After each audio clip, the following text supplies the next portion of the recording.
Welcome back. So Arsenal fans might be worried about not winning the league, but do Tottenham Hotspur fans have reasons to be even more worried than their neighbours? Discontent seems to be growing amongst fans who once again were singing that manager Thomas Frank will be sacked in the morning.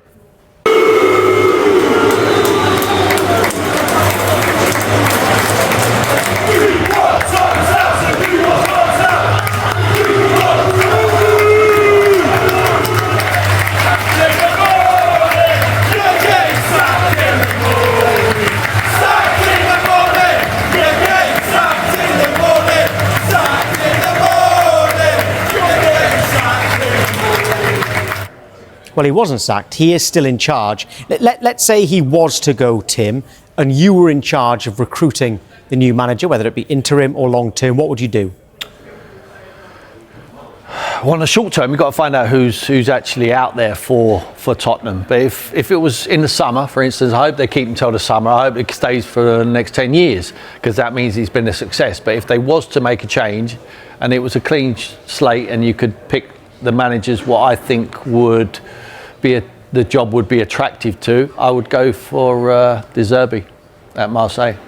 I think he's a perfect, for the style of play, I think he's absolutely bang on perfect for what Tottenham fans are looking for. Do you think always plays on the front foot, no matter who? You see him against Liverpool in midweek. No matter who they play against, they will play on the front foot and they will play attacking style football.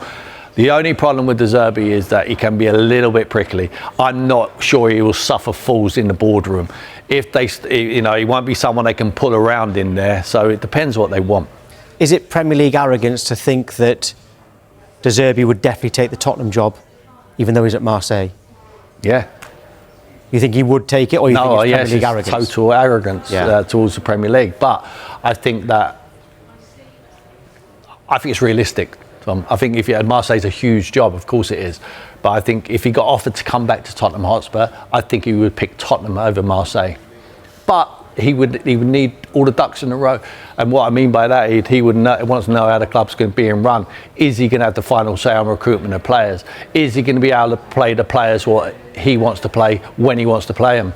We know the style, we know the blueprint, we know exactly what his team will perform like, because that's De Zerbi, it's quite clear. In terms of chance of you getting sacked in the morning, when it's from opposition fans, it's kind of football banter, shall we call it. When it's your own fans, that's different. Yeah, that was harsh. But to be fair, on that little clip there, 5-10 people. It didn't actually seem as loud as I was. No, I heard expecting, actually. I heard it when I heard there were chants, I thought it was going to be more than that.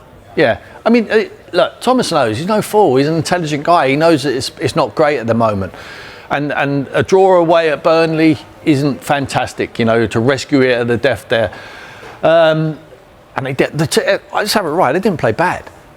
But it doesn't matter how they're playing at the moment, really. It's about getting results, because fans, you can't lose a London derby at home at West Ham. A couple of weeks previous, you lose a London derby at home at Fulham.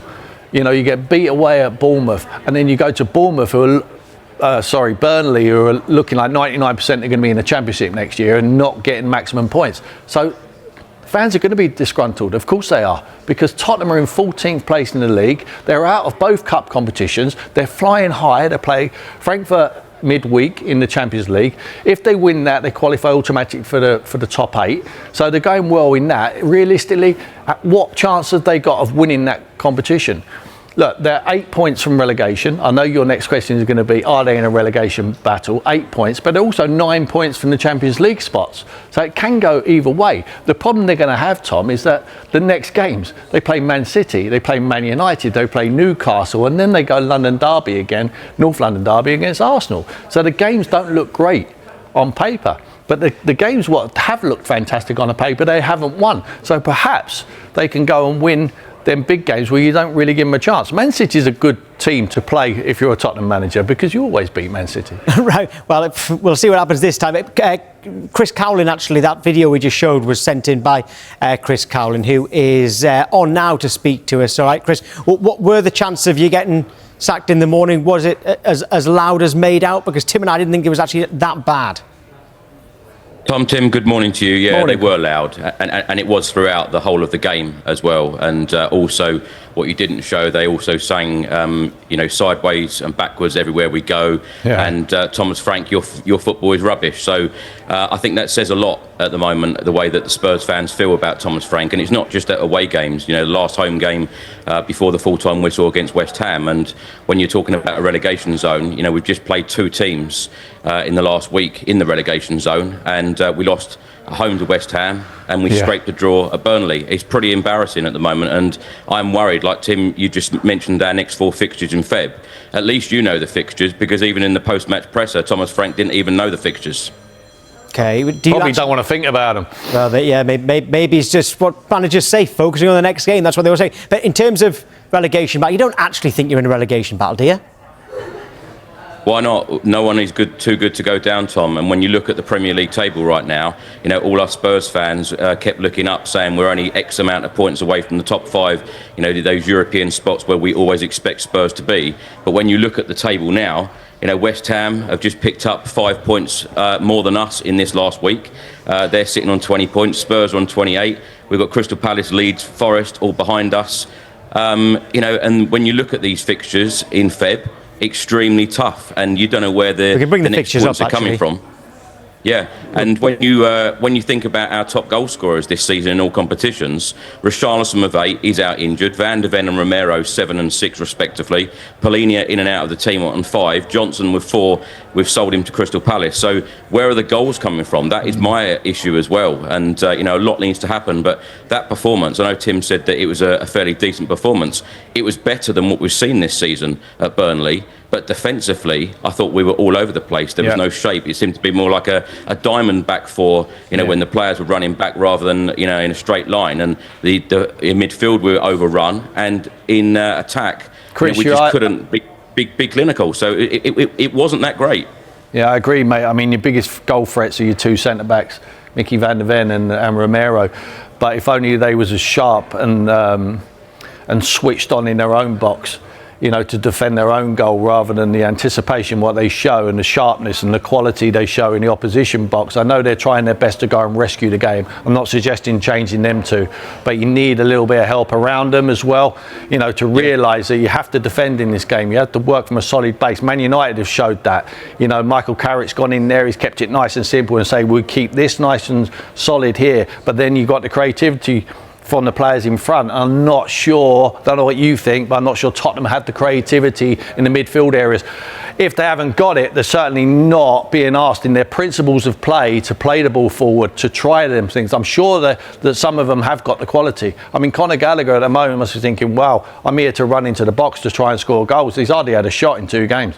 You've been saying all season that you've been saying about how Tottenham trying to get the ball need to get the ball forward. Chris, very, very quickly, because I'm afraid we're running out of time. We know you want Frank out. We know you want Pochettino in the summer. What do you want to do in the meantime? Very quickly. Well, I think you definitely need a team of interim, appointments. So even if it was 2 or 3 coaches to come in and take us till the end of the season, because we could salvage this very poor season that we've had so far and get that European spot if we had a Michael Carrick type character come in. But I know, Tim, I could speak to you for hours about, Tottenham's recruitment, and I feel like we are really. We're in a state in that regard because we haven't put the furniture in the mansion like Pochettino said back in 2019. But you mentioned Pochettino there, Tom, on 3 separate occasions during that Burnley game. The fans were actually singing his name, so I think that the fans have spoken. It does seem like everybody's wanting him in the summer. Chris, thank you. Thanks, mate. Thank you. Right, so many of you get in touch this morning. We'll be talking more on Arsenal at 11 o'clock. We've had plenty of voice notes about yesterday's defeat.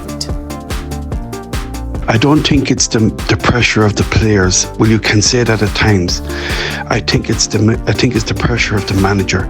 I think the manager is of the belief, and a lot of people can be of the belief, that if Arsenal win nothing this year, that he can't be kept in the job. Right, more on that next. We're also going to be talking about Liverpool as well.